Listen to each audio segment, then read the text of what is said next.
అట్లాగే స్టేట్ లెవెల్లో చాలా పటిష్టంగా ఉన్నటువంటిది ఇది. మెంబర్షిప్లు కానీ లేకపోతే అనేక రకాలుగా ఇటువంటి కమిటీస్ కానీ ఇవి ఉండడం వల్లే పార్టీ ఉంది. లేకపోతే ఈ పార్టీ ఎవరు వల్కరిస్తాడా? ఆ కాంగ్రెస్ పార్టీ ముఖం చూడండి, ఎవడు ఉండడు దానిలో. ఈయనే కాదు, ఉత్తర భారతదేశంలో కూడా ఎవడు ఉండడు. పార్టీ స్ట్రక్చర్లో బీజేపీ మరి నేషనల్ లెవెల్లో బాగా స్ట్రక్చర్ ఉంది దాన్ని.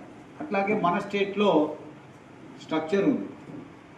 ఈ వైఎస్ఆర్ వాళ్ళు ఏమి ఆ స్ట్రక్చర్ లేదు, ఏం లేదు, ఊరికే రాష్ట్ర పోరానికి పంపించేది. అది కాదు, నేను మొదటి నుంచే చూస్తున్నా. ఇప్పుడే కదా ఎన్టీ రామారావు గారు ఉన్నప్పటి నుంచి చూస్తున్నా. గడ్డిపేటలో మరి పార్టీ తెలుగుదేశం పార్టీ అక్కడి నుంచి హెడ్ క్వార్టర్స్ ఉన్నప్పుడు కూడా నేను చూస్తూ వచ్చా.